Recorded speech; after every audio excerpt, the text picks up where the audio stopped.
Je vous en prie. Donc effectivement, on se retrouve aujourd'hui sur le sujet de l'économie circulaire avec un focus sur les enjeux de l'écologie industrielle et territoriale, ce qu'on appelle souvent l'EIT. Alors,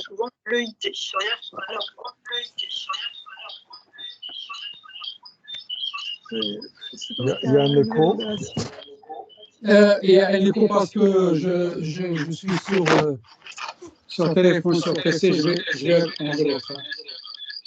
Excusez-moi. Je vais désactiver, M. Khalifa, je vais désactiver le micro. Ouais. Voilà, j'ai pu désactiver le micro. Allez-y.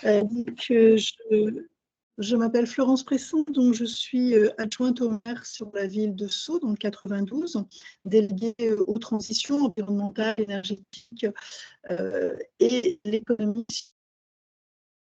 Puis, à titre professionnel, je suis chargée de mission en transition énergétique sur le territoire Grand Paris, qui est dans le cadre où là, j'interviens sur l'accompagnement des familles pour, je dirais, être dans des maisons qui ne soient ni des foires énergétiques, ni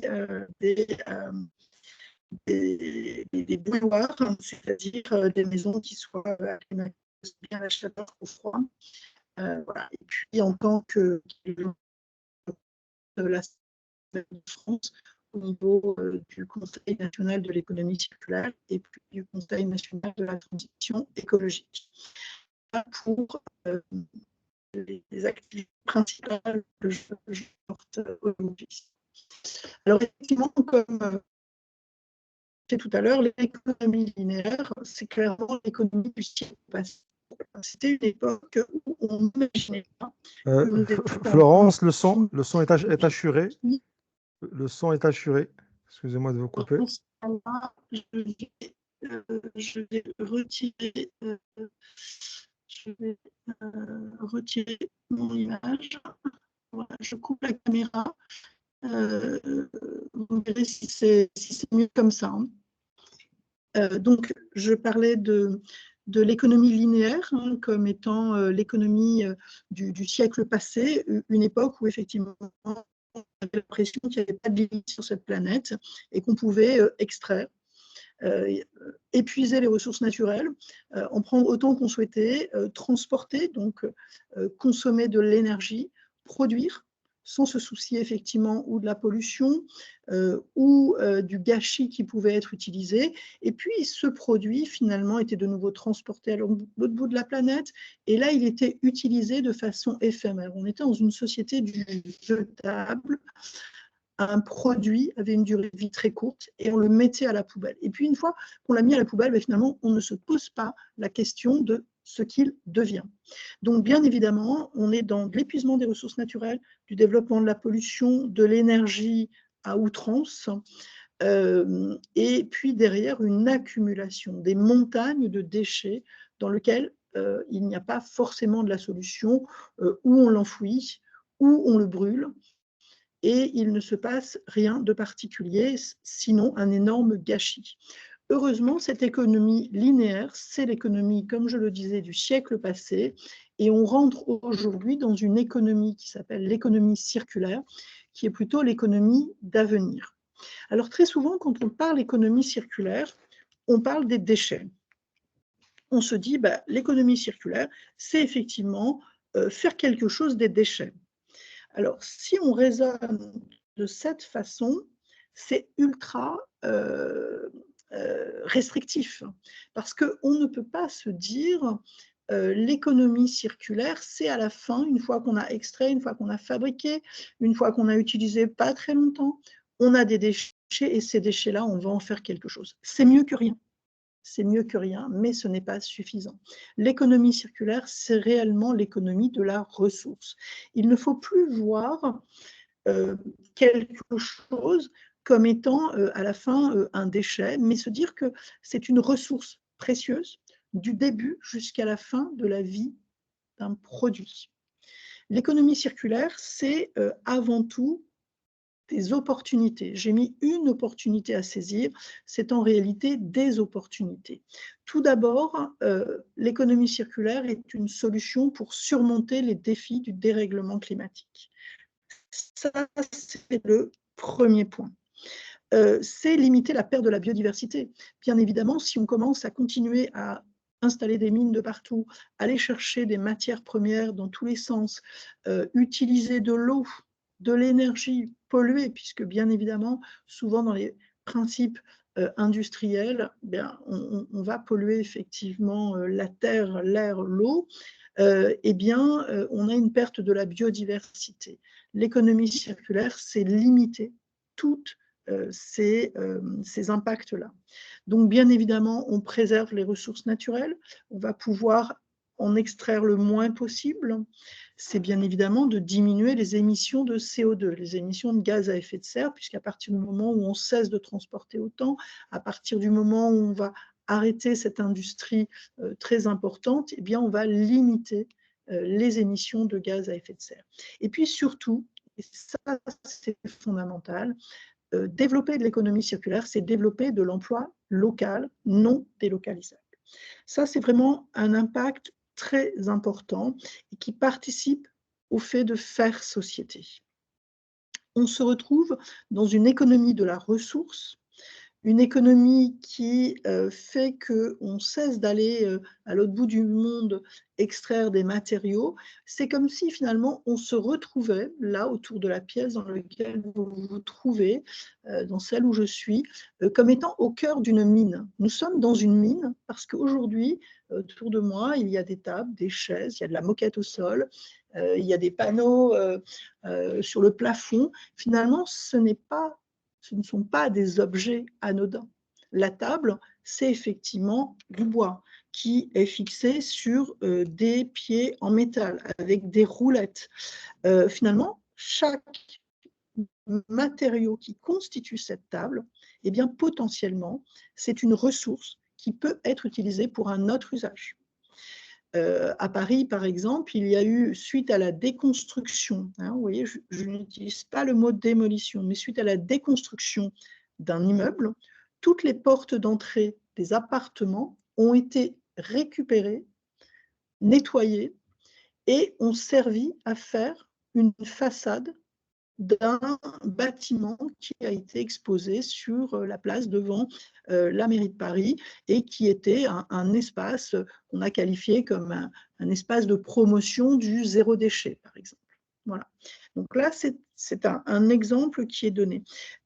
Quand je parle effectivement d'une économie qui crée de l'emploi, ben c'est important parce que quand j'ai parlé de la table tout à l'heure, en séparant les roulettes des pieds en métal et du plateau, et bien évidemment, il y a toute la phase de déstructuration, de démontage, de remplacement, si effectivement il y a un pied ou une roulette qui est endommagée. Et pour cela, il faut de la main-d'œuvre, il faut des spécialistes, il faut des réparateurs. C'est en cela qu'il y a de la création d'emplois. Ça ne se limite pas, bien évidemment, à la réparation.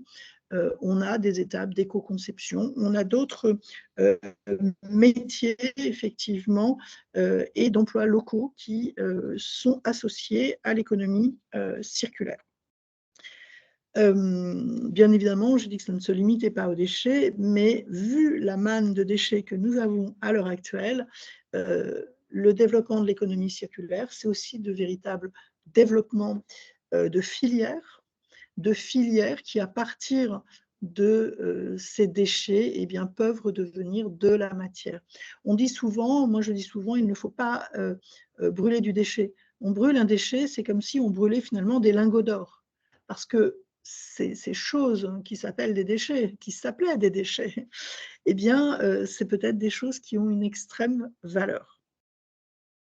Voilà sur cette partie-là. Alors, c'est bien beau de tenir ce langage-là, mais ce langage n'est possible qu'à partir du moment où il y a de la réglementation, il y a des politiques publiques internationales qui permettent effectivement de développer cette économie. Le développement de l'économie circulaire n'est possible qu'à la condition d'un cadre législatif ambitieux.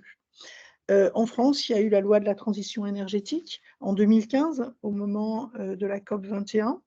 Il y a aujourd'hui la loi l'AGEC, qui est la loi sur l'économie circulaire.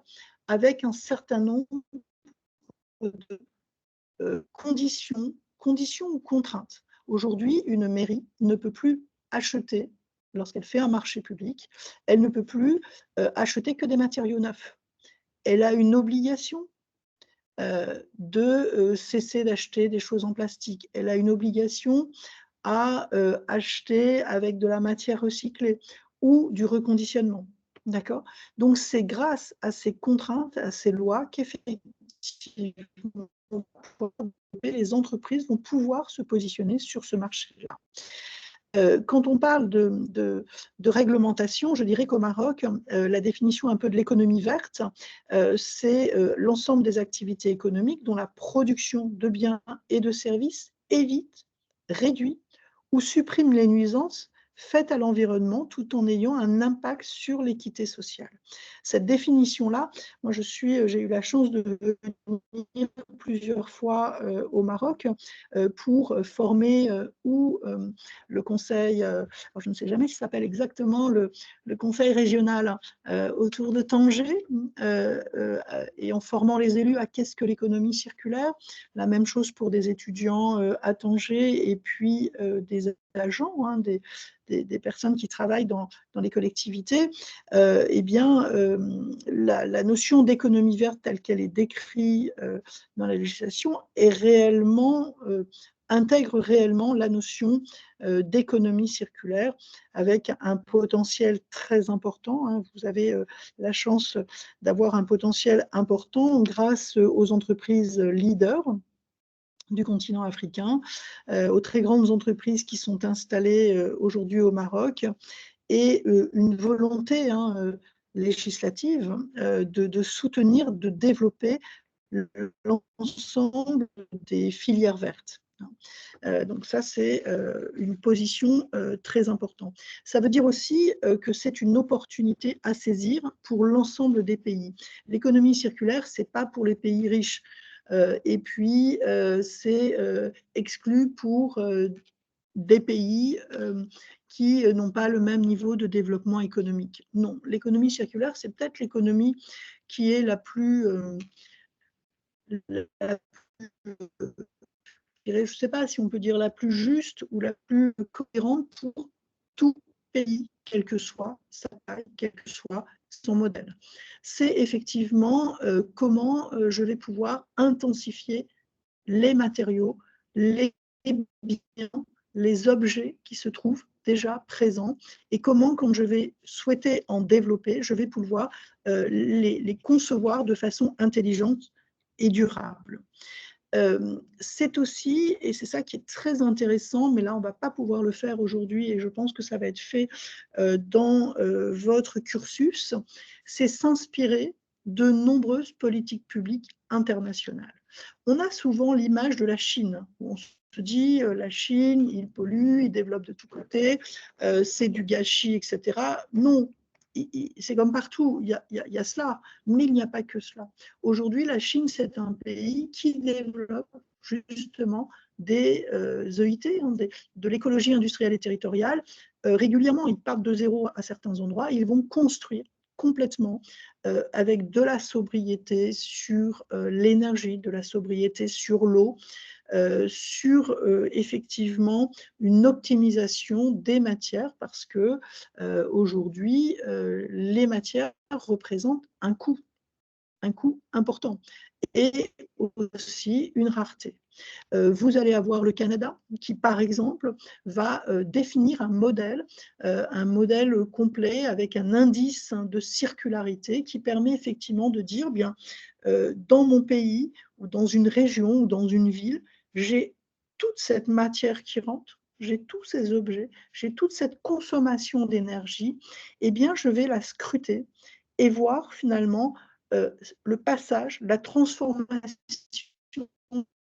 de ces actions en fonction de la vie aussi bien des habitants que la production des entreprises, que les biens qui sont importés et ceux qui sont exportés. Et petit à petit, je vais définir un plan d'action. Le Canada a été assez exceptionnel là-dessus, de définir des objectifs annuels pour que petit à petit, cet indice de circularité, c'est-à-dire cette valeur qui permet de mesurer le développement de l'économie circulaire, puisse être suivi et décliné sur un certain nombre de domaines. Donc là, ce qui est très intéressant, c'est de sortir un petit peu des modèles que l'on connaît de quelques pays et de se rendre compte que finalement, quel que soit le pays, il y a énormément d'innovations et d'actions concrètes.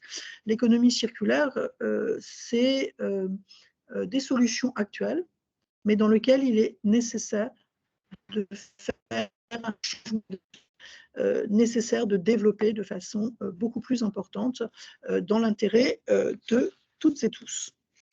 Alors, si on parle d'économie circulaire, très souvent, on parle de la notion de pilier. Alors, il y en a qui disent il y en a 7, il y en a 5. Alors, bon, moi, ce que je vous propose, ce n'est pas forcément compter les piliers, mais c'est rassembler finalement un certain nombre de choses assez cohérentes les unes avec les autres.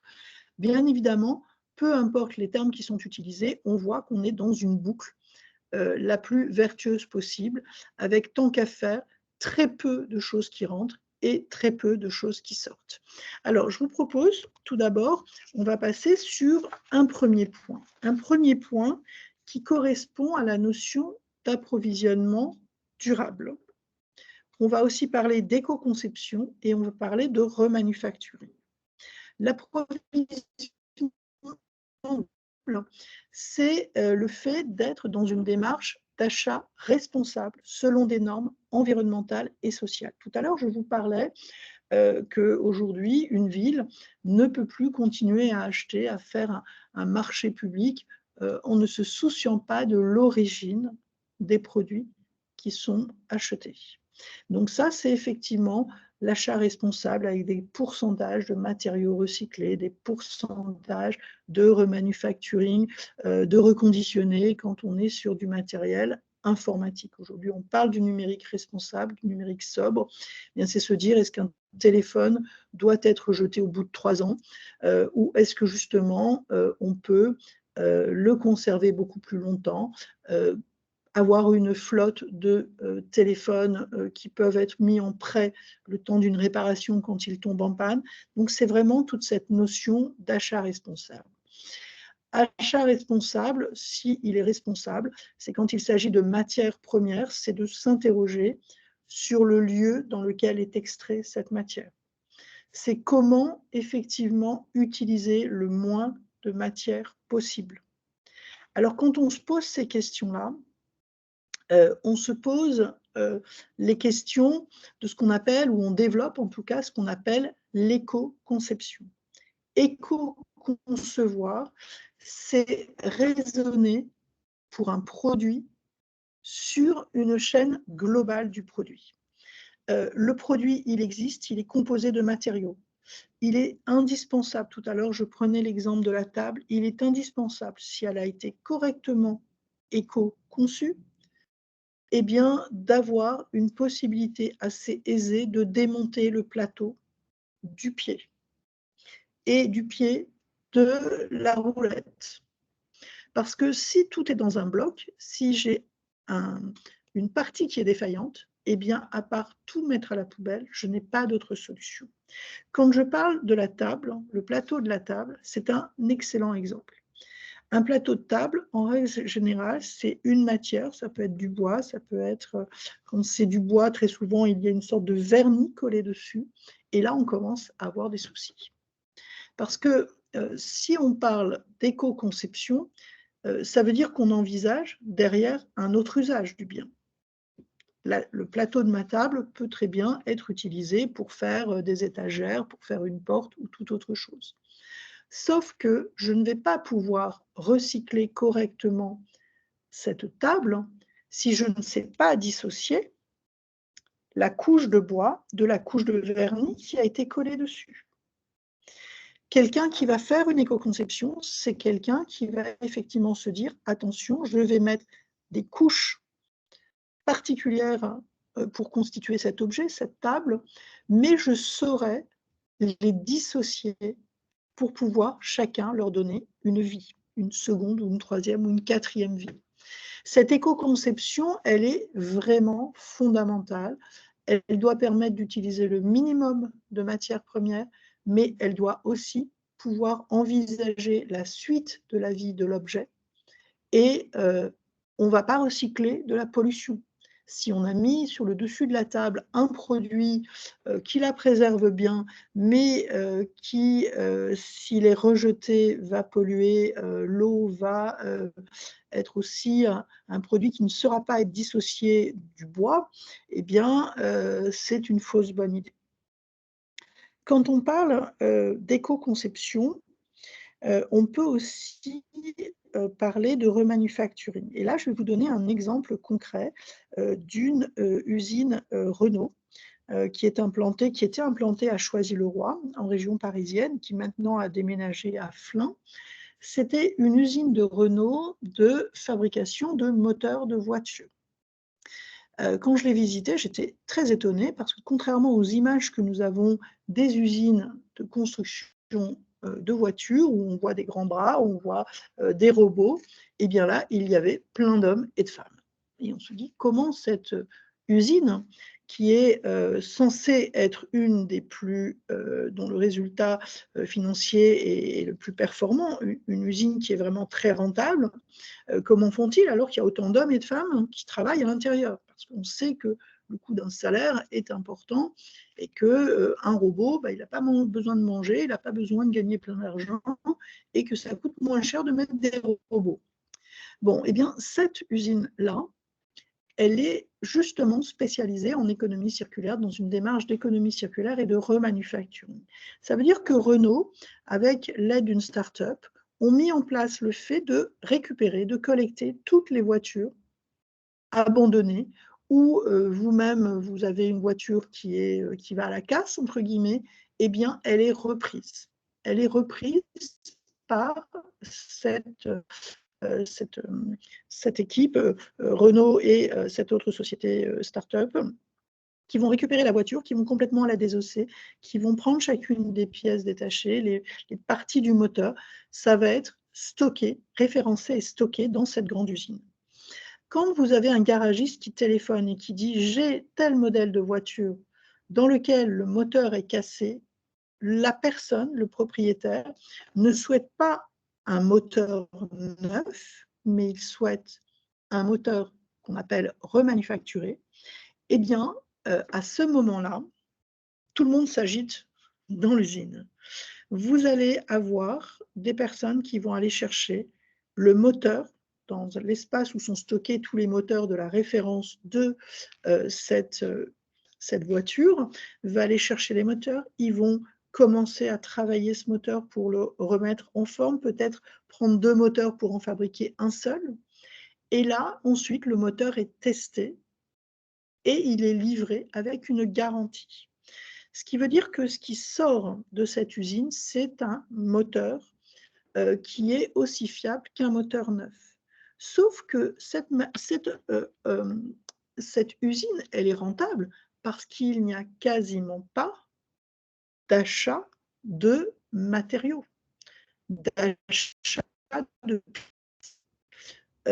toutes les pièces sont déjà sur place, ils ont été collectés, ils n'ont rien coûté et c'est finalement la mise en œuvre. Alors on peut se dire, oui, mais franchement, être là à chercher non pas des pièces toutes neuves, des moteurs tout neufs, mais travailler dans ces conditions-là, ça peut ne pas être très agréable pour les salariés. Quand vous discutez avec eux, ils sont très fiers de ce qu'ils font. Ils sont très fiers parce qu'ils apportent un véritable service à l'entreprise. Premièrement, ils vont permettre tout d'abord, parce que le service il est à la société, ils vont permettre effectivement à une famille de pouvoir bénéficier d'un moteur entre guillemets neuf pour leur voiture, qui est à un prix bien plus acceptable qu'un moteur neuf qui sort d'une autre usine. Ça, c'est le premier point. Le volet social, solidarité, il est fondamental. Deuxièmement, étant donné qu'ils sont des as du moteur, eh bien, quand on parle de Formule 1, quand on parle de tests sur des moteurs, très souvent, ça se passe dans cette usine. Donc, vous voyez, être acteur de course automobile grâce à la connaissance, l'expertise qu'ont ces personnes, c'est vraiment ultra valorisant. Et puis, troisième atout, les ingénieurs qui conçoivent les nouveaux moteurs, eh bien, ils travaillent avec eux parce qu'ils ont une fine connaissance de l'usage de ces moteurs et des pièces. Par exemple, sur un des pistons, ce qu'ils nous ont expliqué, c'est qu'avant, il y avait un piston qui était conçu et au bout de l'utilisation d'une vie, entre guillemets, il ne restait qu'un petit morceau de quelque chose et qui ne pouvait pas être réutilisé. Ils ont effectivement expliqué aux ingénieurs que s'ils mettaient un peu plus de matière, pas le double, mais un petit peu plus, à ce moment-là, la pièce serait bien usée après une première utilisation, mais elle aura encore une épaisseur suffisante pour être utilisée une seconde fois. Donc là, c'est vraiment tout l'intérêt de l'éco-conception qui n'est pas toujours diminué. Là, par exemple, j'écrivais conception avec un minimum de matières premières. Ben là, dans notre exemple très concret, parce qu'on est sur le cycle de vie complet du produit, eh bien, on a mis un peu plus de matière à l'origine. Sauf qu'au lieu d'avoir une seule vie, la pièce en a eu deux. Donc voilà, sur cette partie-là, limitation, intensification de l'usage de la matière première. Intensifier l'usage de la matière première, c'est effectivement se dire, quitte à avoir extrait de la matière, si je lui donne plusieurs vies, eh bien, je vais avoir une intensification, un usage beaucoup plus important de cette première matière. Et bien évidemment, c'est de la récupération, c'est de l'optimisation de la matière, de l'énergie, de l'eau. Quand je parlais tout à l'heure des véhicules, si vous habitez dans une copropriété, si quelqu'un est venu abandonner son véhicule complètement pourri dans le parking de la copropriété, comme c'est un domaine privé, c'est au copropriétaire de faire retirer ce véhicule. Ça coûte cher. Il y a des fois, on se rend compte que le véhicule, il reste là pendant des années. Et bien là, pour pouvoir rentrer dans ces modèles de remanufacturing de moteurs dont je parlais tout à l'heure, et bien là, carrément, Renault, il vous donne de l'argent pour récupérer ce véhicule. Alors bon, il ne donne pas beaucoup, il donne 100 €, mais ça n'empêche qu'en tout cas, ce n'est pas un coût. Donc voilà sur le premier chapitre, les premiers piliers, approvisionnement durable, éco-conception, remanufacturing. Le deuxième, c'est ce qu'on appelle l'économie de la fonctionnalité. De quoi s'agit-il? Aujourd'hui, on achète un bien. J'achète une table, j'achète des ampoules pour pouvoir m'éclairer. L'achat de l'usage, l'économie de la fonctionnalité, l'achat de l'usage, c'est ne pas acheter l'ampoule, mais c'est acheter la lumière. Ce qui m'intéresse, ce n'est pas une ampoule, ce n'est pas le verre dans lequel il est fait, ce n'est pas la douille, c'est pas… Non, ce qui m'intéresse, c'est d'avoir de la lumière de telle heure à telle heure. Je suis dans une usine, j'ai besoin d'avoir de la lumière sur telle période. Et puis, j'ai peut-être des moments, si je suis sur une piscine, d'avoir des moments où j'ai besoin d'énormément de lumière, une intensité très forte, parce qu'il y a un concours particulier, et puis le reste, quand c'est le moment des bébés nageurs ou des familles qui vont se baigner, je n'ai peut-être pas besoin de la même intensité. Si on se met non plus à passer de l'achat de l'ampoule à l'achat de lumière, on change complètement le modèle. On change le modèle parce que le fabricant d'ampoules, il n'a plus intérêt à fabriquer une petite ampoule à la va-vite, une ampoule qui est faite en un seul morceau, qui va avoir une durée de vie très courte et qui va obliger à devoir la changer régulièrement. Parce que si j'achète la lumière, j'achète un service en quelque sorte. J'achète le fait qu'à chaque fois que j'appuie sur mon interrupteur, cela fonctionne. Ça veut dire que le fabricant de l'ampoule reste propriétaire de l'ampoule, donc de la conception jusqu'à la fin de vie. Et sur le fait que pendant cette période-là, il doit être là pour réparer, pour arranger, pour faire en sorte que j'ai toujours la lumière que j'achète. Ça signifie que dans ces modèles-là, le fabricant de l'ampoule se met à fabriquer des ampoules robustes, qui ont une durée de vie longue, que quand elle est grillée, il soit en mesure de démonter, je ne sais pas moi, la partie en verre de la partie du culot, et qu'il puisse refabriquer une nouvelle ampoule à partir de là, parce que son modèle économique est qu'il intervienne le moins possible et que les gens soient satisfaits. Et c'est un véritable changement de modèle qui est assez... c'est une modification de foi assez importante pour lui, mais quelque part, il y gagne une chose, c'est qu'il y a très peu de chances, si je suis contente de la lumière que j'ai, que je me mette à aller acheter ailleurs.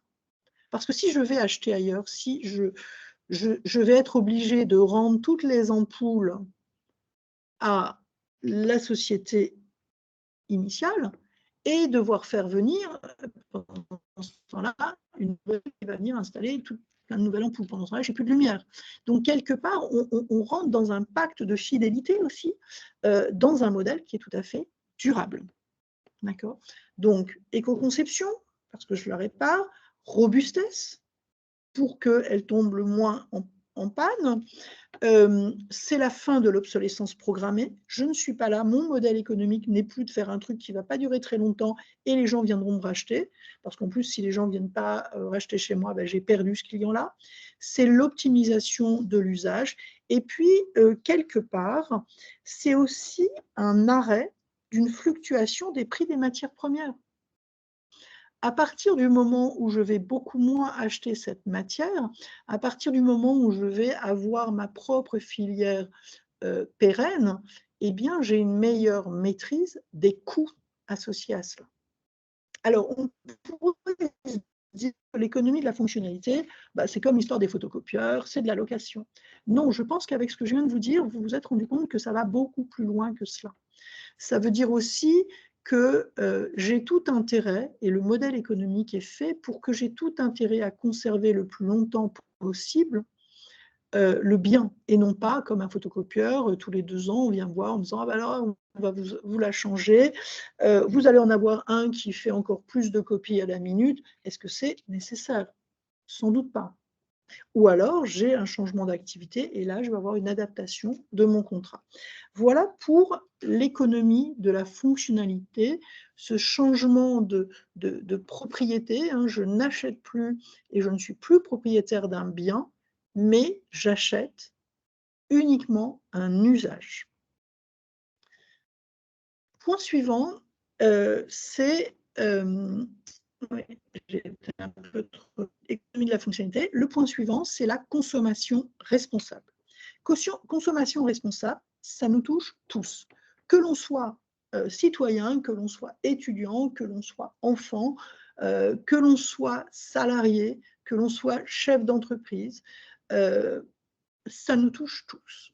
Tout d'abord, consommation responsable, c'est est-ce que j'ai besoin d'un bien ? Donc, la réflexion sur l'acte d'achat est fondamentale. On ne peut plus ignorer que les ressources naturelles sont limitées.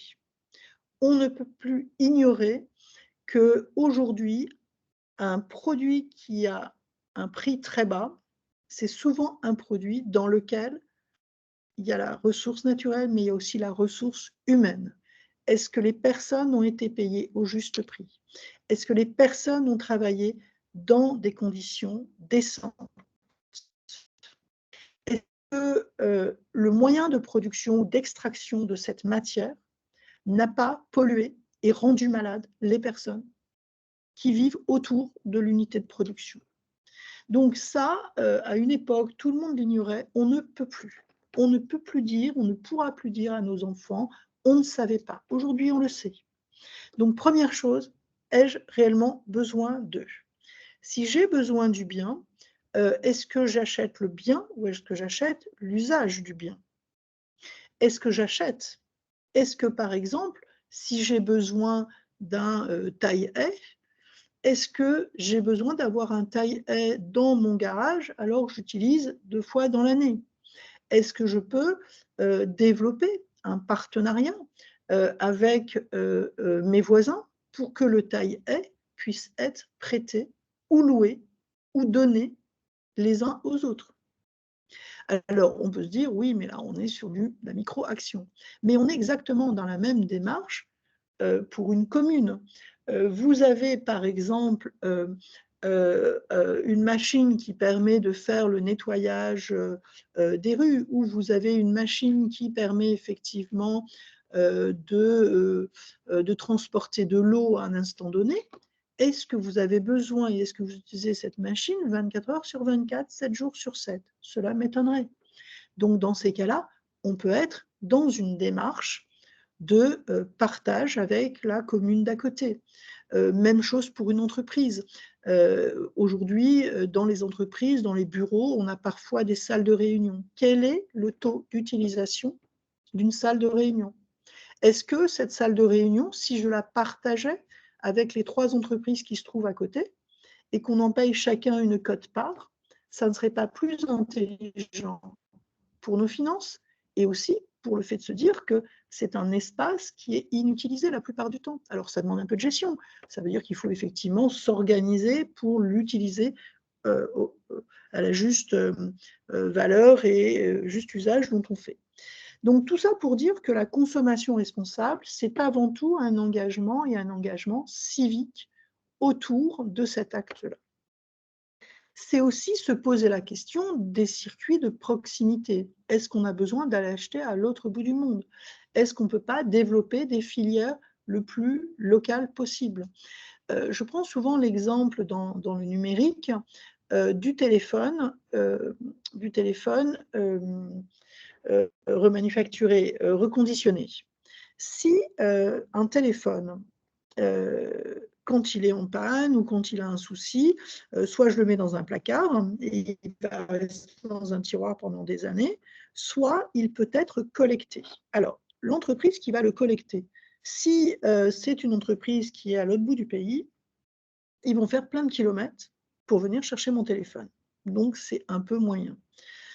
Ensuite, si j'ai cette collecte, mais qu'en plus le téléphone est envoyé à l'autre bout du pays pour qu'il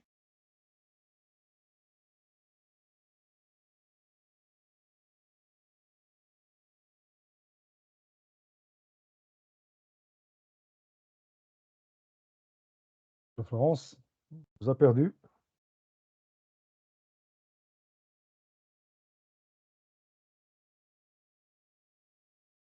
Allô, allô, Florence, on vous a perdu.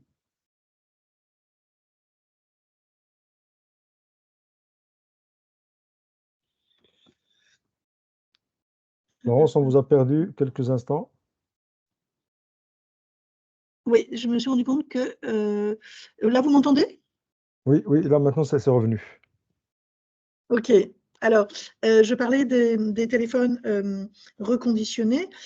Ça n'aurait pas de sens si le reconditionnement d'un téléphone se faisait en Asie, à l'autre bout de la planète. Ça n'a de sens que si mon téléphone est collecté à proximité de chez moi par une entreprise, par une association qui va venir le chercher, qui va le déposer quelque part à proximité, où il va être réparé, nettoyé, reconditionné et ensuite qu'il puisse servir localement. Parce que là, on a économisé de l'énergie, du temps, du transport, etc. C'est ce que j'ai appelé la notion de circuit de proximité. Lutte contre la surexploitation des terres, bah là c'est pareil.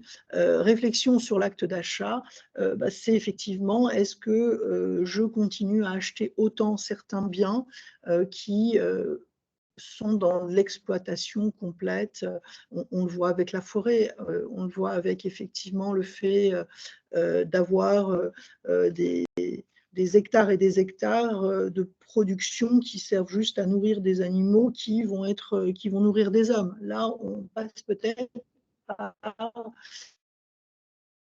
une maîtrise de sa consommation et puis surtout éviter le gaspillage, la surconsommation.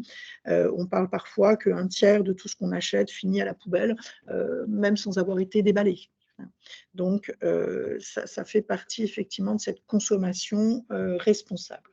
Ensuite, on a ce qu'on appelle le réemploi, la réutilisation et la réparation. De quoi s'agit-il?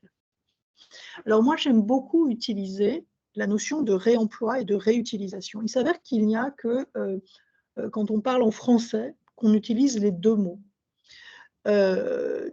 en anglais et dans d'autres langues, quand on parle d'économie circulaire, il n'y a qu'un seul mot.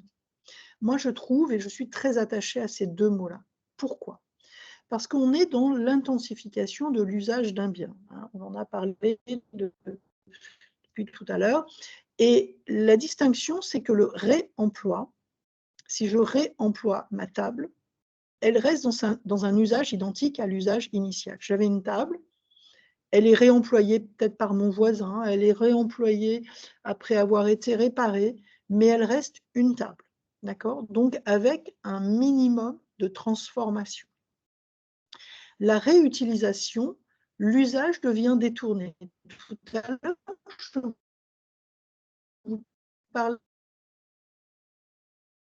de l'exemple du bâtiment qui a été construit avec des d'appartements. Là, on est sur une réutilisation, sur un usage détourné de l'usage initial. L'ancienne porte, les anciennes portes sont devenues des murs. D'accord? Donc, moi, je trouve que c'est intéressant de distinguer les deux et de se dire, avant de passer dans un changement d'usage, voyons comment on peut intensifier l'usage du bien. Et ça, c'est important parce que, vous voyez, dans l'économie linéaire, il y avait une utilisation plutôt éphémère, courte, et ensuite la poubelle. Si on se dit, ah ben c'est pas grave, c'est recyclable, on peut le mettre à la poubelle, ben, quelque part, on va dépenser de l'énergie, du transport, énormément de choses pour transformer, pour réutiliser, alors que peut-être que l'objet peut être réemployé en l'état. Cette notion de consommation responsable, de réflexion autour de l'usage. Ensuite, il y a le point de la réparation. Réparation, là aussi, c'est du développement de filières locales. Il faut envisager la collecte, il faut envisager les pièces détachées, il faut envisager le service associé à ça. Les pièces détachées, c'est important, et il ne faut pas oublier qu'aujourd'hui, il existe des imprimantes 3D. C'est une façon aussi de refabriquer des pièces détachées qui n'existent plus. Donc, tout le module de la réparation, je pense que vous avez peut-être entendu parler, il y a une filière des réparateurs qui vient de se développer, pas de se créer parce qu'il y avait déjà des réparateurs, mais de s'intensifier grâce à une loi en France qui est rentrée en vigueur il y a très peu de temps, où les personnes, quand ils font réparer, eh bien, ils ont une aide financière de 7 €, 15 €, 50 €. Ça veut dire qu'une personne qui se disait « Oh là là, je ne vais peut-être pas faire réparer mon lave-linge parce que ça va me coûter cher », ben, il sait que là, il peut faire réparer parce qu'il a au minimum 50 € qui lui sera, c'est même pas remboursé, puisqu'il ne va pas payer, il ne va pas faire l'avance, c'est le réparateur qui sera payé après. Donc là, on est en train de développer quelque chose qui avait presque disparu en France, c'est effectivement une filière de réparateurs locaux. Donc voilà pour la partie réemploi, réutilisation, réparation. Le dernier point que je voulais voir avec vous, c'est la partie recyclage et surcyclage. Recyclage et ce qu'on appelle aussi le upcycling. Là, je distingue deux choses. La notion de matière recyclable, ou quelque chose, on vous dit « Ah, il n'y a pas de souci, c'est recyclable ». Ça veut dire quoi? Ça veut dire qu'à la fin de vie du produit, la matière pourra être réutilisée pour un autre usage. D'accord? J'achète un jean, à la fin, quand il est complètement usé, eh bien, on peut considérer qu'il va être recyclable. Mais si c'est pour être recyclable en un chiffon, c'est un sacré gâchis. En revanche, il peut être upcyclé, surcyclé. Il peut devenir une matière recyclée qui fera partie d'un autre objet. Si c'était un jean usé qui reste un bout de tissu, on est sur un recyclage. C'est déjà mieux que rien. C'est mieux que de le brûler. Mais voilà, on reste sur le même niveau de recyclage. Le upcyclage, le surcyclé, c'est le fait que, par exemple, cette matière-là peut être totalement transformée ce jean abîmé peut être transformé pour faire de l'isolant thermique, mais aussi de l'isolant phonique. Ça peut être utilisé pour faire l'intérieur d'une voiture, tout l'habitacle. Et là, on se rend compte que finalement, le jean, il prend une valeur supplémentaire grâce à ce surcyclage. C'est aussi se dire qu'on ne peut pas être dans une société où tout est recyclable si quand on achète un produit, le fabricant ne peut pas nous garantir un pourcentage de matière recyclée. Aujourd'hui, il faut que quand vous achetez quelque chose ou quand vous allez fabriquer des objets, vous puissiez dire, pas de souci, vous savez, on n'a quasiment pas été chercher une nouvelle matière première. Nous avons utilisé d'autres matières qui étaient finalement destinées peut-être à une fin de vie. Donc voilà pour cette notion de recyclage et surcyclage. Alors là, il y a quelques exemples pratiques. Je vous ai parlé tout à l'heure, là on le voit un petit peu, c'est des usines de chez Renault, avec effectivement le remanufacturing. On a ici une opération un petit peu qui est le marc de café, qui est récolté, repris dans les cafés, qui permet de fabriquer du champignon qui est ensuite utilisé dans les restaurants, les cafés qui ont produit le marc de café. Là, on est sur une boucle liée à l'alimentation. Ici, on est sur un système là qui est plutôt sur l'énergie, où les eaux usées de bâtiments, de bureaux, est réutilisée pour apporter un maintien de chaleur dans des équipements, maintien à température aux eaux usées. On a ici une transformation. En Asie, par exemple, c'est beaucoup utilisé. C'est du papier qui n'est pas fabriqué avec des arbres et qui ne nécessite pas énormément d'eau comme le papier que nous utilisons, mais qui est utilisé, qui est fabriqué, pardon, à base de déchets de carrière, à base de cailloux et avec uniquement un peu d'eau pour refroidir la machine qui permet de broyer ça. Là, typiquement, en Asie, où la pression sur l'eau est très, très, très importante, ils en sont à 4 usines qui fabriquent du papier à base de pierre. La notion de la ressourcerie. Ressourcerie, bah, c'est très simple. Vous avez des choses dont vous voulez vous débarrasser qui ne vous servent à rien, vous les amenez quelque part, voire la ressourcerie vient les chercher et c'est mis à disposition. C'est une boutique un peu de seconde main, mais dans lequel les produits coûtent très très peu cher. Et puis, et on va le voir tout à l'heure, c'est un réseau ici d'écologie industrielle et territoriale, c'est un réseau d'entreprises où vous voyez qu'il y a des câbles, qu'il y a des flux qui existent entre chacun. Ça, c'est quelques exemples. Des exemples, vous en avez au Maroc, vous en avez exemple de Biodôme du Maroc, hein, aussi parce que c'est une femme qui a développé ce prototype. Hein, c'était un prototype il y a quelques années. Aujourd'hui, des biodômes, vous en trouvez à plein d'endroits grâce à l'invention qu'elle a faite. C'est du digesteur. Donc l'ensemble de tout ce qui est biodéchets, l'ensemble de tout ce qui peut être pris sur une exploitation agricole, qui est mis dans ces sortes de digesteurs et qui vont permettre de produire du biogaz qui peut être utilisé sur la ferme pour les déplacements, qui peut être utilisé pour aussi chauffer, cuire, etc. Et il va y avoir un fertilisant vert qui va émaner de cela. Ce qui veut dire que là, on est vraiment sur une boucle parfaite. Vous avez aussi une société qui s'appelle Tadouir qui fabrique de l'enduit, un enduit écologique qui fabrique des panneaux isolants grâce à du carton et du marc de café qui sont récupérés. Vous avez une société de recyclage qui s'appelle Geoff Lasphar qui collecte des pneus et qui va pouvoir leur donner de nouvelles vies. D'accord ? Donc ça, c'est quelques exemples. Je dirais que pendant votre formation sur toute la partie économie circulaire, je dirais que ça sera aussi l'occasion de découvrir la richesse de solutions d'économie circulaire qui existent autour de nous, autour de vous, et qui peuvent être développées beaucoup plus.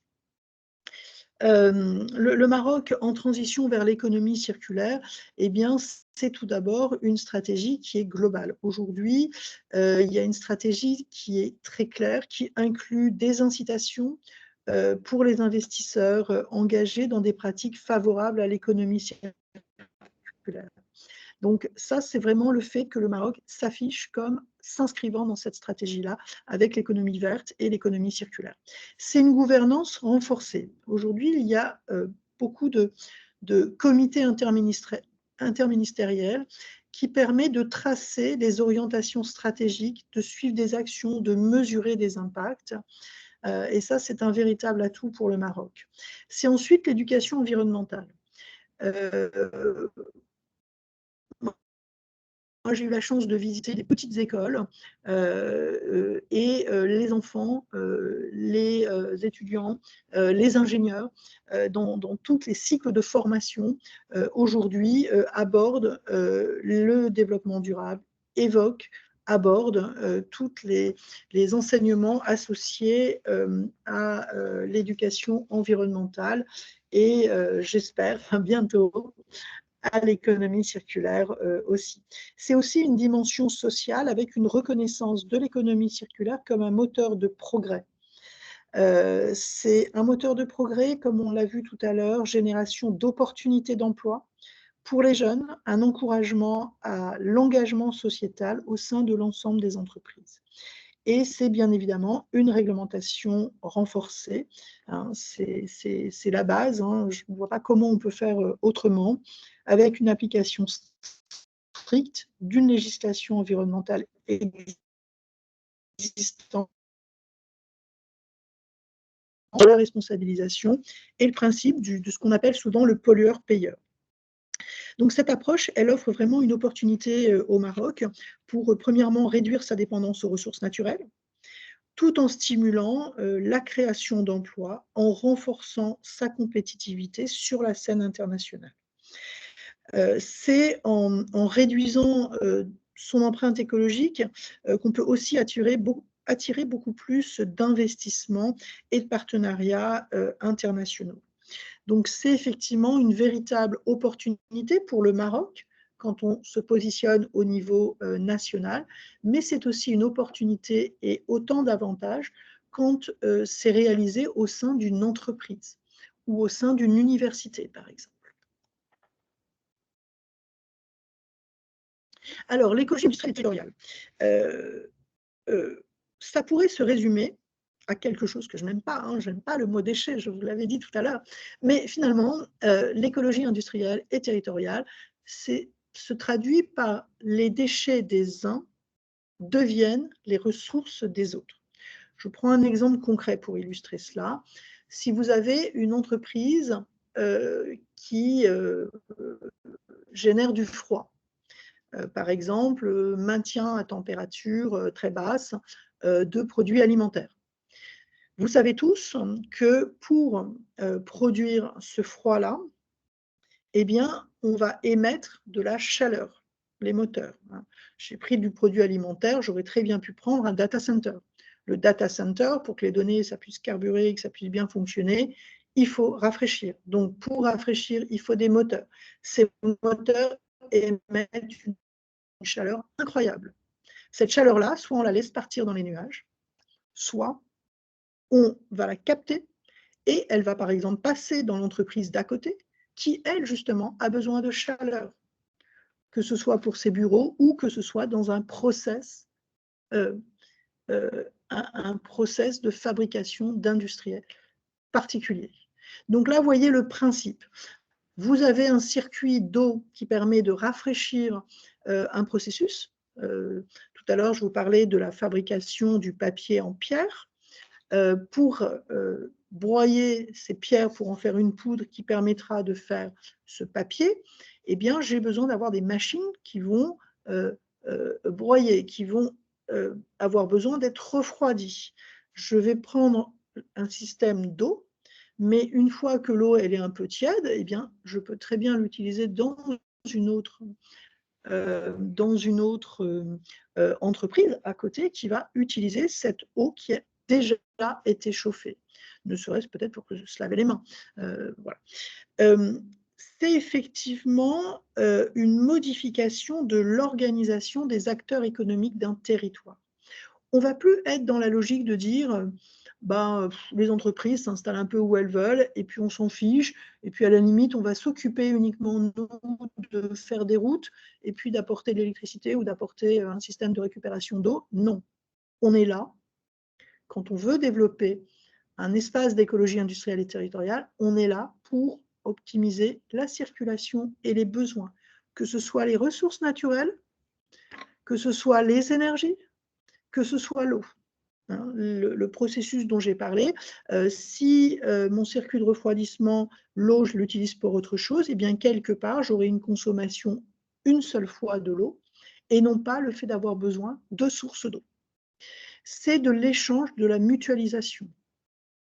Échange, mutualisation, je peux très bien effectivement avoir une livraison régulière de matière sur mon site. À chaque fois, tout ce qui va m'être livré va être livré sur des palettes en bois. Ces palettes en bois, je ne vais pas les utiliser, donc ça va faire des monticules de palettes en bois. Peut-être que je pourrais les renvoyer quelque part, mais ça veut dire qu'un camion va venir chercher mes palettes de bois, les emmener à l'autre bout. Ou alors, peut-être que si j'ai à côté de moi une entreprise qui fabrique des canapés et qui a besoin de bois, eh bien peut-être que mes palettes de bois peuvent faire 200 mètres à peine et être transformées pour fabriquer un canapé, par exemple. C'est aussi que, par exemple, ces entreprises-là, elles ont toutes besoin de pieds, par exemple. Eh bien, elles peuvent très bien avoir, je dirais, un achat, une mutualisation dans l'achat de papier. Ça leur coûtera moins cher d'acheter plein de papier en une seule fois que d'acheter chacun leur petite commande. Alors là, on est sur le papier, c'est assez anecdotique, mais on pourrait être sur des biens de beaucoup plus de valeur et avec le fait de se dire, si on est à proximité d'une voie d'eau, que ce soit la mer, que ce soit un fleuve, eh bien, on peut à ce moment-là se faire livrer en une très grosse quantité sur un bateau pour l'ensemble des personnes qui sont sur ce site. Mutualisation, ça peut être aussi, j'installe une cantine, j'installe une crèche sur cet espace-là, parce qu'effectivement, je n'ai pas juste une entreprise, mais j'ai un ensemble d'entreprises dont les personnes peuvent vouloir déjeuner sur place pour faire garder leur enfant. Pour que ça fonctionne, parfois, eh bien, on a besoin de moyens complémentaires. Le moyen complémentaire, ça peut être des plateformes numériques partagées. Ça peut être, écoutez, on est un ensemble d'entreprises, on peut avoir un data server commun. Et ce data server, comme il va émettre de la chaleur, on va l'utiliser directement sur place. Mais ça peut être aussi des monnaies complémentaires. Il y a un des plus anciens sites d'écologie industrielle au Danemark, qui, quand il a été mis en œuvre, au moment du krach boursier en 2009, je crois que c'est en 2009, eh bien alors lui, ces entreprises se sont portées sans aucun souci. Pourquoi ? Parce que comme ça fait plus de 30-40 ans qu'ils ont mis en place ce site d'écologie industrielle et territoriale, quand je vous dis je récupère l'eau froide ou l'eau chaude de l'autre, je récupère sa chaleur, son froid, son machin, ça peut ne pas être du don. Ça peut être un modèle économique ou monétaire qui est mis en œuvre et qui permet de dire, eh bien toi, quand tu me donnes ton eau tiède, ça va coûter 3 unités. Et quand moi, par contre, je vais te donner de la chaleur, ça va... tu vas, toi, gagner, tu vas me l'acheter 2 unités. Donc, vous voyez, ils ont mis en place un peu comme une monnaie complémentaire qui fait qu'à un moment donné, comme ils tournent en rond, comme ils sont sur la même échelle, ils sont indépendants du modèle économique monétaire classique. Donc, ces entreprises-là ont vu la crise passer d'une façon beaucoup plus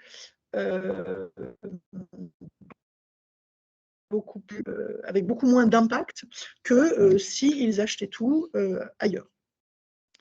Alors, une fois qu'on a dit ça, on peut se dire, super, c'est génial, mais comment on fait? Alors là, j'ai essayé de résumer en 2 slides tout le processus. Je dois vous dire que ça devrait tenir en beaucoup plus de temps et beaucoup plus de slides que uniquement 2, parce que c'est une démarche qui s'inscrit dans le temps, avec une méthodologie très particulière qui pourra, je pense, vous être donnée pendant la formation que vous allez faire. Tout d'abord, on est sur de l'anticipation. Anticipation, ça veut dire l'analyse de l'existant avec l'approfondissement d'un certain nombre d'enjeux. Ça veut dire quoi? Ça veut dire que, par exemple, je peux avoir un lieu qui était un ancien site industriel, qui est resté à l'abandon. Je peux me dire, ben, soit je laisse mon truc à l'abandon, et puis je vais aller ailleurs, me mettre à construire quelque chose. Là aussi, ça serait du gâchis, on n'est pas dans une démarche d'économie circulaire. On a des choses de construites, ça peut être beaucoup plus intéressant de faire un véritable état des lieux de ces anciennes constructions, de ces anciennes usines, et de faire de la réhabilitation, de la réorganisation. Donc l'état des lieux, c'est mon bâti. Quelle est l'accessibilité? Je vous parlais tout à l'heure d'une voie d'eau. S'il y a une voie d'eau, ça veut dire qu'on stoppe les camions, on stoppe la circulation diverse et variée, et là, on va essayer d'utiliser le plus possible des barges et pouvoir effectivement livrer en bateau. C'est quelles sont les attentes à proximité. Donc, il y a une véritable interrogation qui est faite. Ensuite, c'est un plan qui est de dire, bah, finalement, en fonction des attentes, du bâti, de l'accessibilité, ça pourrait être intéressant de définir quelles peuvent être les ressources qui peuvent être distribuées, qui peuvent, comme je disais tout à l'heure, qui pourraient être un déchet pour certains, mais qui pourraient être une ressource pour d'autres. Et on commence à dessiner, à identifier, à analyser tous les flux qui pourraient être mis en œuvre. Et puis, bien évidemment, pour développer la démarche circulaire, eh bien, il faut commencer à se dire, indépendamment de ces matières, de ces entrées-sorties, il y a aussi de la mutualisation de services, il y a du regroupement, de la centrale d'achat, etc. Si on part sur une démarche d'anticipation, ça veut dire aussi qu'il faut constituer un comité de pilotage. Ce comité de pilotage, il a plusieurs objets. Tout d'abord, c'est rechercher des opportunités, c'est rechercher des futurs clients, rechercher des entreprises qui s'installeront. Un comité de pilotage, c'est l'organisme professionnel, ce sont des élus locaux, ce sont des citoyens. Pourquoi des citoyens alors qu'on est sur un site industriel?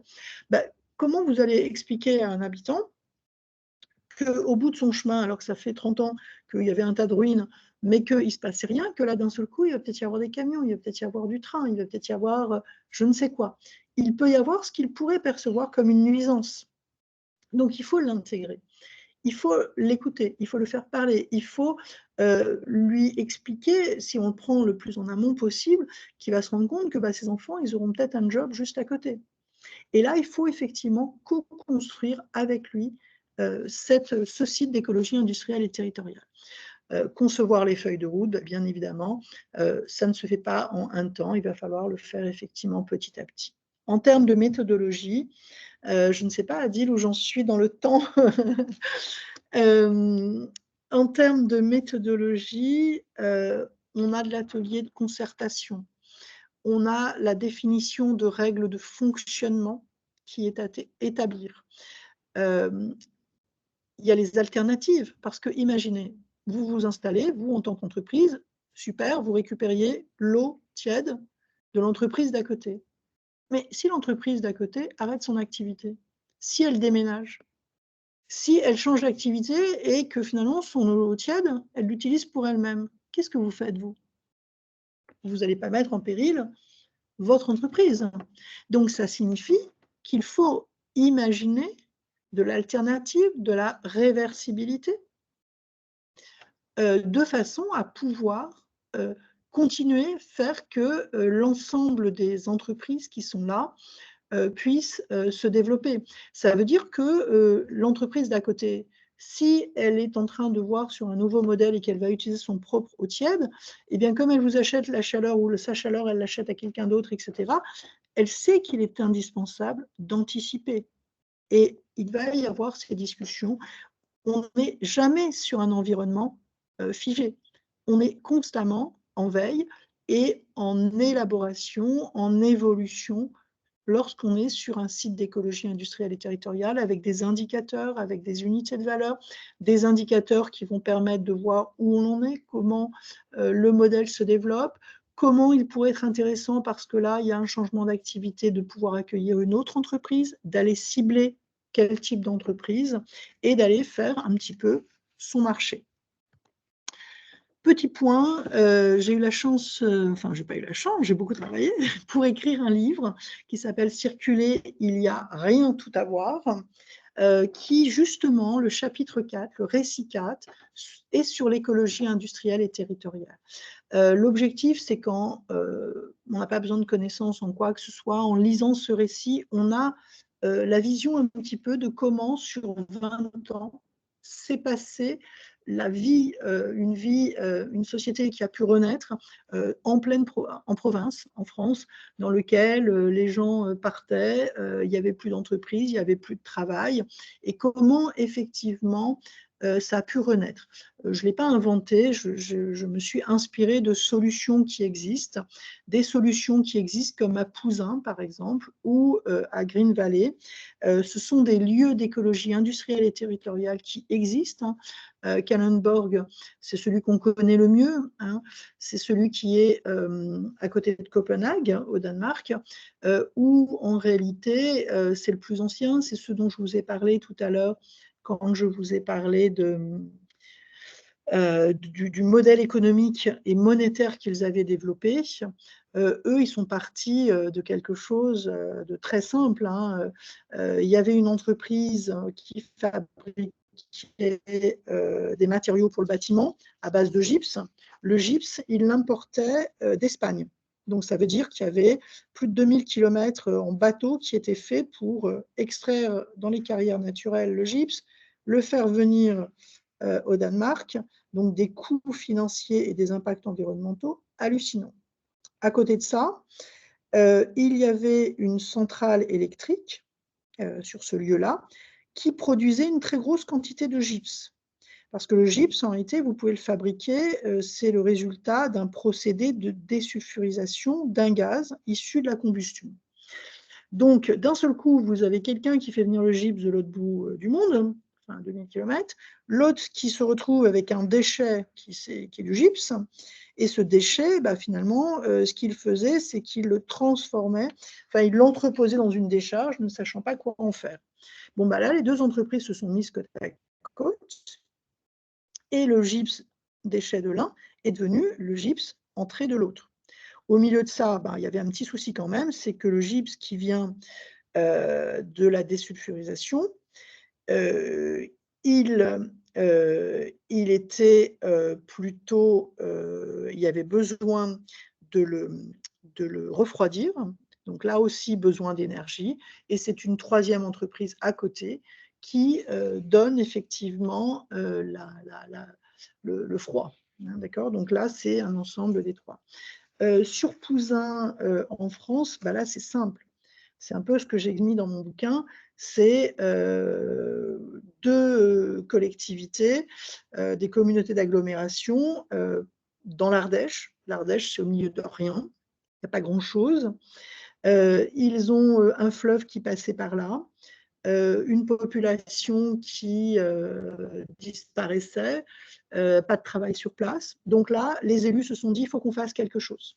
Donc, ils se sont dit, là, on est à la croisée d'un fleuve, on a des bateaux, on a du transport en train, eh bien, on pourrait se mettre à aménager ce lieu et à chercher des entreprises qui pourraient s'y installer et l'utiliser.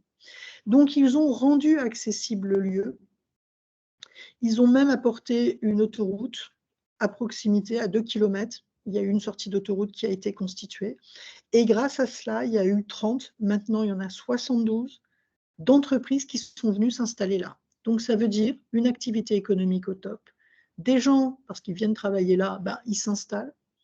De la construction, une vie qui redevient totalement attractive. D'accord ? Voilà, je vais m'arrêter là. J'espère que je n'ai pas trop débordé.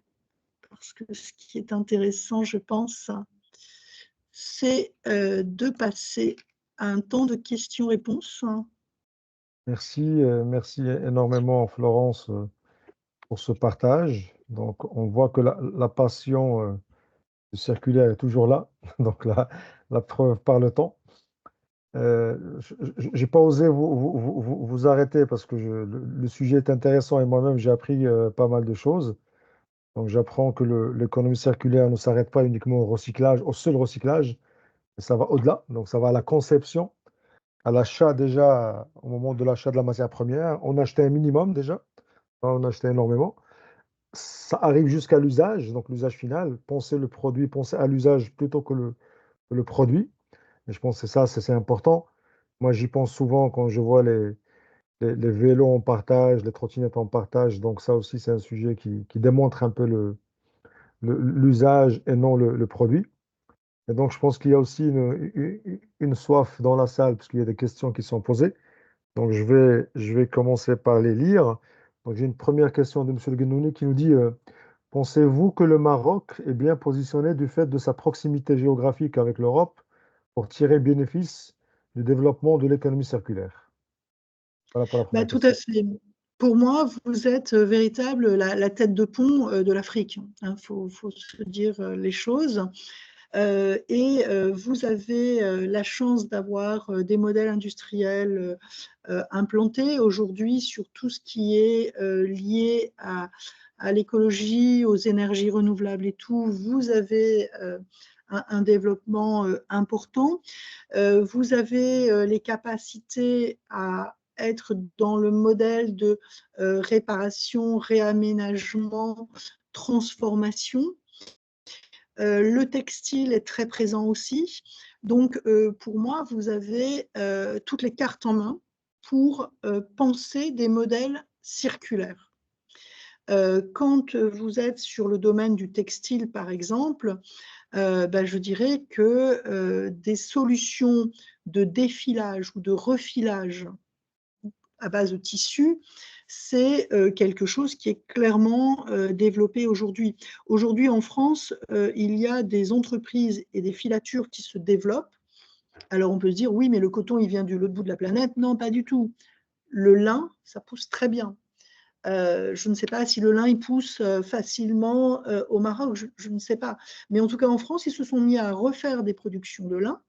Il y a 2-3 vieilles entreprises qui avaient des vieilles machines dans des coins complètement fermés, qui ont réouvert, qui ont renettoyé tout ça, qui utilisent le lin, qui vont faire des bobines de lin. Ensuite, ça va être transporté à 300 km de là et des t-shirts vont être fabriqués. Et là, voilà, la vie va très bien. Sauf que c'était toujours la même couleur.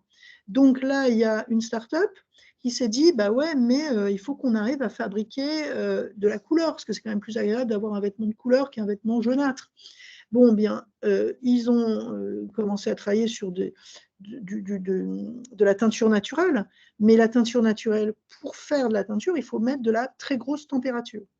Donc, prendre de l'énergie. Bon, là, ce qui s'est passé, c'est qu'ils ont développé des concepts de façon à pouvoir baisser la température et avoir de la teinture qui fonctionne. Donc, vous voyez, c'est de l'innovation qui part du bon sens, qui a mobilisé des vieux industriels qui avaient les machines, qui les utilisaient peu ou pas, et puis des ingénieurs, des biologistes qui ont travaillé sur la façon d'agripper la teinture finalement au tissu. Donc oui, moi je pense que vous avez des richesses entre les mains vraiment importantes. Merci pour cet éclairage, Florence. Mais c'est vrai que le Maroc aussi était, et puis je pense qu'il restera un grand pays textile. Donc, de par la proximité avec l'Espagne et l'Europe notamment, donc il y a beaucoup d'échanges qui se font à ce niveau-là. Et je pense qu'il y a beaucoup d'enseignements à prendre justement sur cet aspect. Moi, je pense, et j'avais en mémoire une sorte de scandale qui a eu lieu au Maroc quand le ministère de l'Environnement a commencé à acheter des déchets en Italie.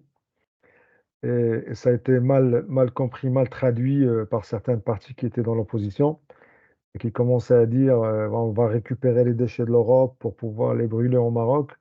Et le sujet a été mal compris, mal interprété, et intentionnellement, je pense, mal présenté. Mais je pense qu'effectivement, on est maintenant dans l'Afrique et l'Europe, on est dans un petit village. Il faut savoir, effectivement, dans ce cadre d'économie circulaire, pouvoir s'appuyer les uns sur les autres. Alors, Je vais vous donner un exemple justement. Allez-y. Non, justement sur la partie des déchets. Par exemple, vous avez certaines industries qui nécessitent du plastique. Soit vous allez chercher du plastique vierge, soit vous dites aux pays environnants, attendez, si vous êtes capable de me faire un tri intelligent et de me donner du PET, moi, ce PET-là, je vous le récupère.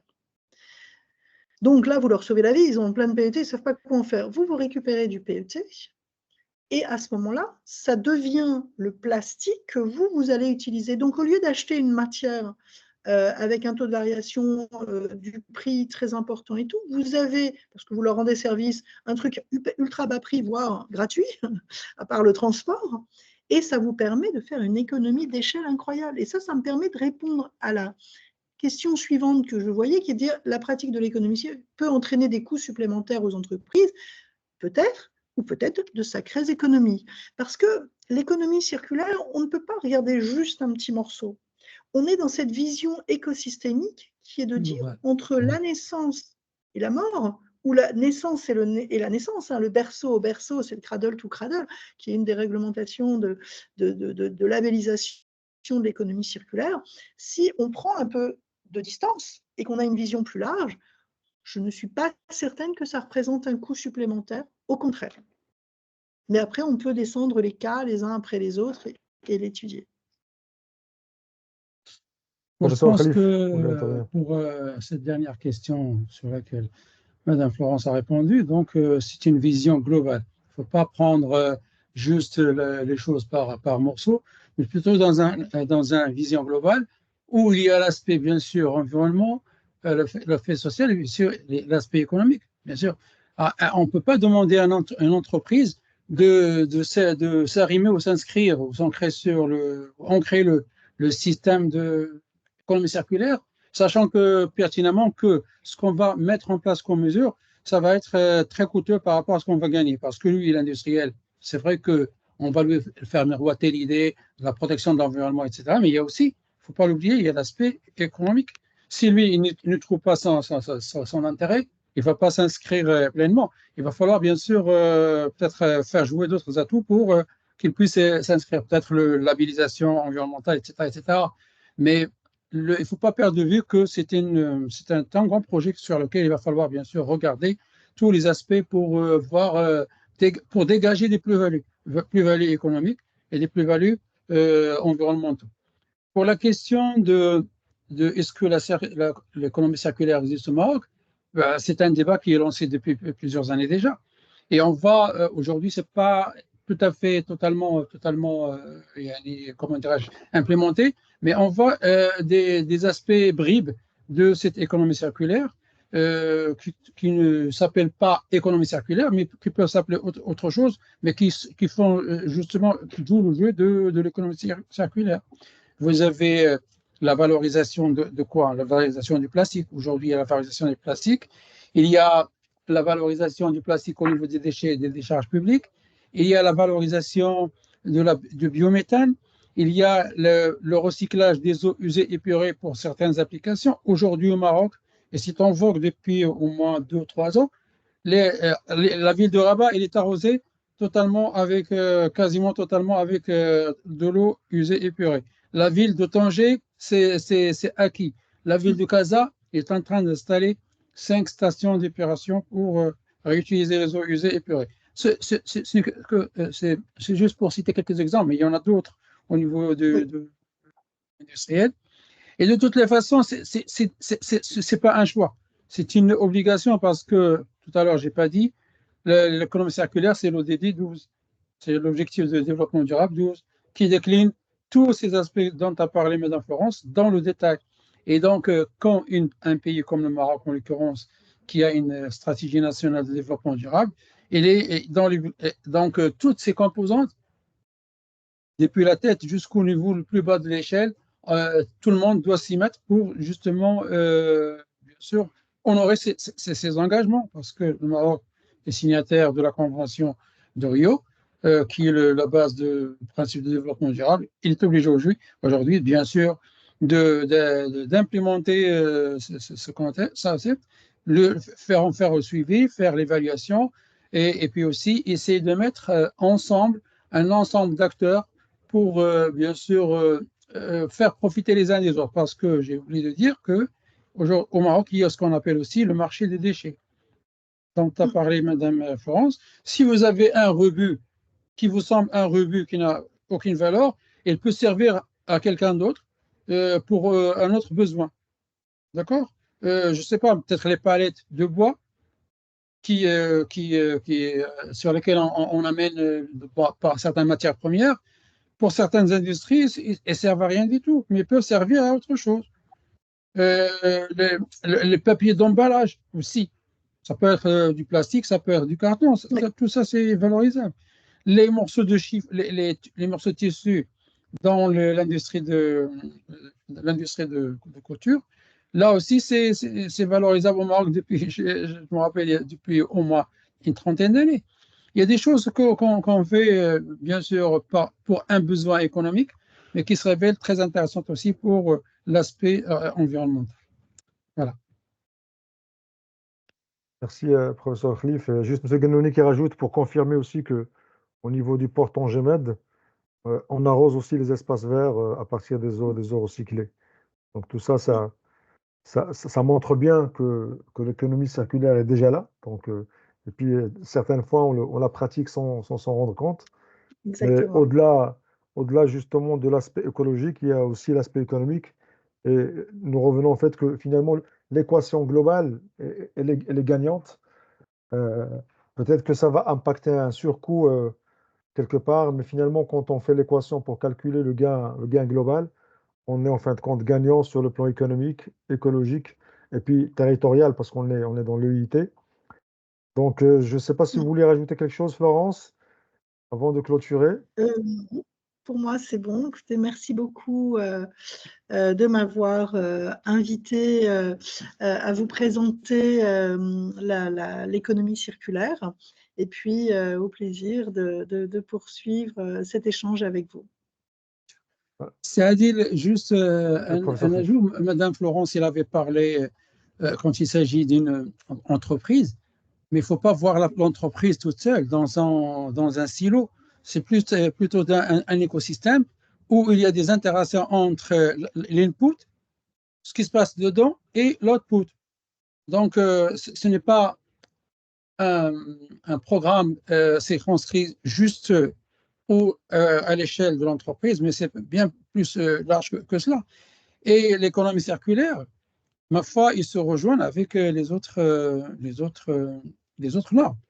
L'ISO 14001, la 50001, la 46001, la 26000, tout ça se rejoint finalement. Et vous, aujourd'hui, vous risquez de trouver une entreprise ou plusieurs entreprises qui n'ont pas qu'une seule norme ou qu'une seule démarche qualité.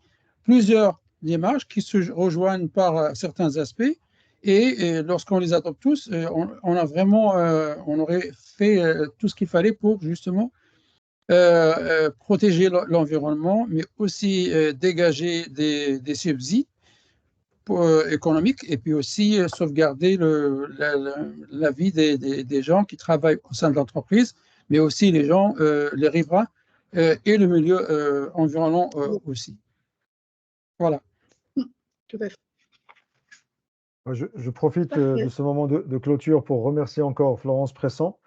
Je vois et je confirme que le sujet est tellement passionnant que nous allons élargir la discussion dans l'économie circulaire. Effectivement, il y a d'autres Exactement. aspects comme la sobriété numérique.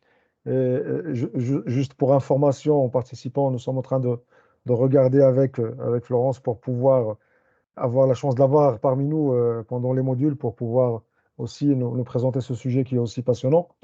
Merci encore, Florence. Je rappelle que vous êtes adjointe au maire de Sceaux, déléguée aux transitions et économie circulaire et solidaire, coordinatrice sur la transition énergétique au territoire Grand Paris Grand Est et représentante de l'Association des maires de France Encore une fois, merci. À très bientôt. Merci à vous et puis très bonne fête ce soir. Au revoir. Merci encore une fois, Madame Florence. Merci, à bientôt. Au revoir. Au revoir. Salut. Au revoir, professeur.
Je demande jusqu'à quand?